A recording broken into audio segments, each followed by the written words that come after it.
Have you ever wondered why your presence feels like tension in the room, why your stillness makes people fidget, why your depth draws silence instead of connection? It's not because you're broken.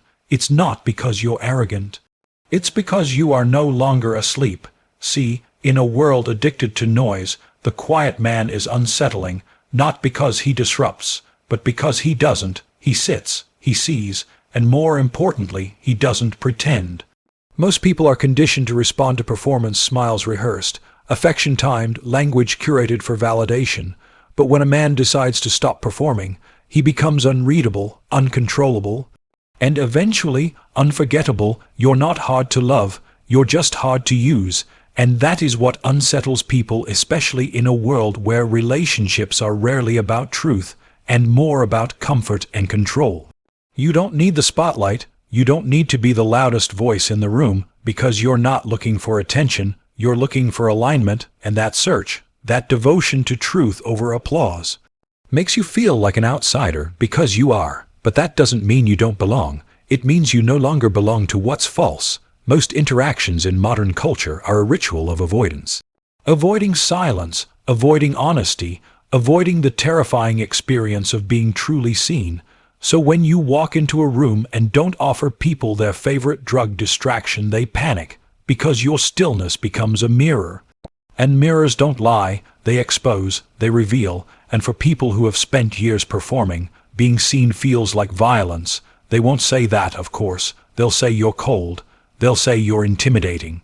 They'll say you're too much or not enough, but what they're really saying is, I don't know how to be myself around someone who already is. You don't chase drama, you don't beg to be chosen, you don't decorate your truth to make it easier to digest. And that makes you dangerous, not because you want power, but because you no longer surrender your identity just to be included. We are taught from an early age to perform, be agreeable, be charming. Hide your sadness, tuck away your questions, don't be inconvenient, and if you do speak, say what makes others comfortable, because acceptance, we're told, is earned through compliance. But one day, you woke up, and something in you refused to keep pretending. You didn't become harsh, you became honest. You didn't become distant, you became discerning. And suddenly, the world started looking at you differently. Why? Because you stopped seeking applause for being someone you're not. Because you stopped dancing for attention in a theater built on fear. That shift from performance to presence is not a small act. It's a rebellion. You stopped responding on cue. You stopped flattering nonsense. You stopped tolerating relationships built on emotional volatility. And the cost, they stopped understanding you, because you stopped being predictable. People don't fear complexity, they fear clarity, because clarity exposes the truth they've been hiding even from themselves. Your silence is mistaken for judgment. Your curiosity is misread as criticism. Your refusal to tolerate chaos is labeled as controlling. But you're not controlling, you're just unwilling to surrender your sanity for someone else's comfort. You see things. You see the fake smiles. You hear what people mean beneath what they say. You recognize the tension behind the jokes, the sadness behind the selfies, the desperation behind the compliments, and you don't look away. That's why they pull back. That's why they ghost. That's why they say it's not you, it's me. When really, it is you. It's your clarity, your refusal to play roles, your decision to live on your own terms. You don't manipulate. You don't chase, you don't plead, because you've already made peace with walking alone. And that right there, that inner stillness is a threat to a world built on chaos. You are not bitter. You are not cold. You are simply done pretending that emotional turbulence is intimacy. You've realized that confusion is not love, that obsession is not passion, that approval is not peace. So when a man like you shows up in his wholeness, not to impress, but to be, he becomes a storm to the fragile systems people build their identities on. He becomes unreadable, unmanageable, because he doesn't react, he responds. He doesn't need to be worshipped. He needs to be met, and most people have no idea how to meet someone who doesn't need them to complete him. You don't want a performance, you want presence. You don't need a partner to fill your emptiness. You want one who respects your fullness, but fullness feels like pressure to someone who only knows how to connect through need. So they retreat, not because you've harmed them, but because you refuse to be used. Most relationships today are built not on mutual sovereignty, but on subtle dependency, on roles, on conditions, on silent contracts that say, "I'll be who you need if you'll make me feel worthy, but you'd rather walk alone than sell your soul for affection. You've seen what inauthentic love costs, your peace, your time, your self-respect, so now you move differently. You're not here to chase what runs. You're here to build what stays. You don't confuse intensity for intimacy. You don't entertain mixed signals. You don't need constant reassurance, because you've already done the hardest thing a man can do in this world. You faced yourself. And now, you are no longer negotiable. This path is not glamorous. It's not filled with endless praise or company. It's often lonely, often misunderstood, but it is yours, and it is real. You don't need to perform for love. You've become the kind of man who embodies it, quietly, fiercely, fully, and when the right people come along they'll feel it, not as flattery, but as presence. They'll recognize you not by your charm, but by your clarity, not by your ability to entertain, but by your ability to see. And when they see you, really see you, they won't be frightened.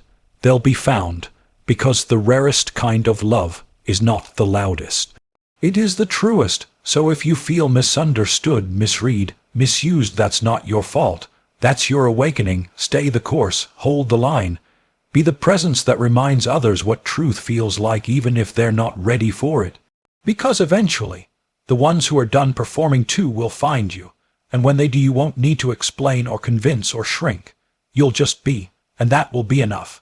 If this message resonates, share it with someone who's beginning to wake up. Someone who's tired of pretending and ready to start living, not for approval, but for truth. And if you're walking this path, welcome. You're not alone anymore. Absolutely. Below is a continuation of the original script, written in the same voice, structure, and tone. This portion expands the philosophical reflection while maintaining the same rhythm, clarity, and emotional depth. The full extension will total 5,000 words, flowing naturally from the original material. The format is voiceover, ready, paragraph style, no bullet points, and no structural interruptions. But even after awakening, the path forward is not straight. It twists, it dips, and sometimes it feels like it doubles back on itself. There are days you'll question whether peace is worth the silence that comes with it. Nights you'll lie awake wondering if honesty is worth the cost of being misunderstood. You'll watch people you love walk away, not because you failed them, but because you refuse to lose yourself to keep them. And in those moments you'll grieve, not for the person who left, but for the version of you that used to beg them to stay. That version, the one who would have bent, shrunk, contorted himself into something more palatable, is gone now. And what remains is a man who refuses to trade his authenticity for proximity. You've tasted peace, and now chaos feels foreign, even if it's familiar. You've lived in survival. You've played the role. You've worn the mask, and for a while it worked, until it didn't. Because there comes a moment in every man's life when the cost of pretending becomes greater than the pain of being alone. That moment isn't always loud. Sometimes it's a whisper in the dead of night, asking, "Is this really all there is?" Sometimes it's a conversation where everything looks normal, but nothing feels true. Or it's looking into a mirror and realizing you no longer recognize the man staring back. Whatever form it takes, it marks a turning point, a rupture, a quiet rebellion. You don't throw away your life, you simply stop faking it. You start listening more than speaking. You choose your words with care. You begin to honor the pauses between thoughts, the space between interactions. You learn that not every invitation requires your presence, and not every question deserves an answer. You discover that sacred things are often simple: peace, silence, boundaries, truth. And you begin to understand that in a world that rewards performance, your authenticity is not just rare, it's revolutionary. This journey isn't about superiority, it's about sincerity. It's not about being above others. It's about being anchored in yourself, because when a man is anchored, he doesn't need to dominate the room. He becomes the room. He becomes the steady ground others didn't know they were seeking. That steadiness comes at a cost. People will project onto you what they've avoided in themselves. They will label your peace as arrogance, your boundaries as rejection, your discernment as judgment. But the truth is, you're just no longer entertaining what drains you. You no longer build bridges to places you've outgrown. You don't hate anyone. You've just chosen to stop leaking energy into connections that no longer honor you. Most people aren't used to that. They're used to the chase, the drama, the endless cycle of proving and pleasing. They confuse chaos with passion, conflict with connection, and dependency with love. So when they meet someone who simply doesn't play that game, they don't know what to do. They either wake up or walk away. Either way, it's not your job to follow them. Your job is to remain rooted in your truth, even when it makes others uncomfortable. Because your integrity is not a costume. It's a compass, and when you live by it, you stop getting lost. There will be temptations to go back to the comfort of being liked, back to the safety of being silent, but don't. Because every time you betray yourself to be accepted, you teach your nervous system that who you are is a problem. And every time you remain true, even when it's inconvenient, you rewire your soul to trust itself again. This isn't about being unshakable, it's about being willing to be misunderstood in order to stay honest, because nothing robs a man of his vitality faster than living a life that isn't his. That's the epidemic no one talks about. Men walking through the world numb, resentful, tired. Not because they lack strength, but because they've spent it all maintaining a lie. But you've stopped lying, and in doing so, you've remembered what it means to feel alive. That aliveness may not look impressive from the outside. It may look like long walks alone, reading instead of scrolling, saying no without explaining, laughing without needing to be funny. It may look like slow mornings, deep conversations, relationships that are built slowly, intentionally. It may look like simplicity, and in a culture obsessed with stimulation, simplicity looks radical, but you didn't come here to impress. You came here to be whole, and wholeness doesn't shout, it hums. It grounds, it radiates, it doesn't perform for attention, it holds space for truth, and that is what makes you different. Not your knowledge, not your style, not your voice, but your unwavering commitment to what's real.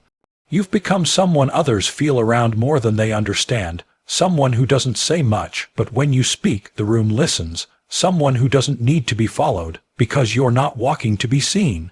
You're walking home, to yourself, to truth, to the quiet knowing that you're enough, not because someone told you, but because you remembered.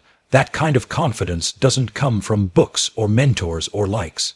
It comes from fire, from loss, from grief, from watching everything fall apart and realizing, you didn't, you're still here, breathing, building, becoming, and that quiet resilience, that's your crown.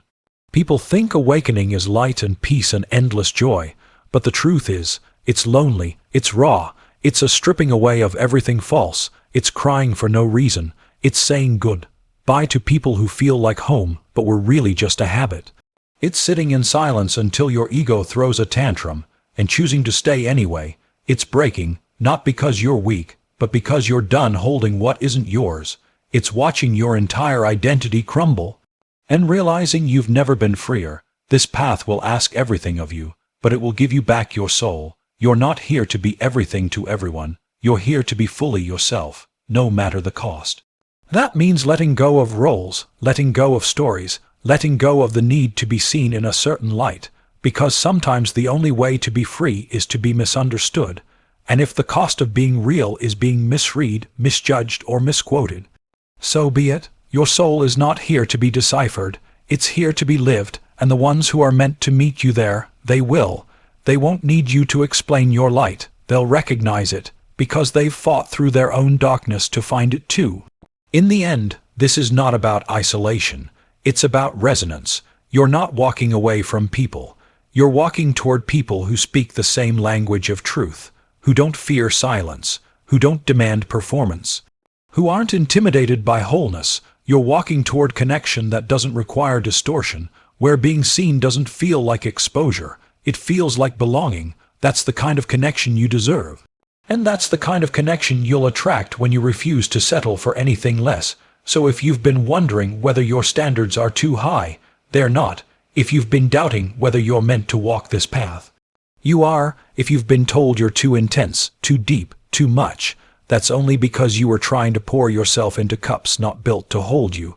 The truth is, you're not too much. You're just finally not shrinking. And that's what scares people, because when one man wakes up, he becomes a reminder that everyone else can too. Keep going, keep being, keep walking, even when it's quiet, even when it's heavy, even when it feels like no one sees you. Because your presence is the message, and someone, somewhere, is watching you live in your truth, and silently giving themselves permission to do the same. You are not just changing your life, you're changing the world. One breath, one boundary, one act of courage at a time.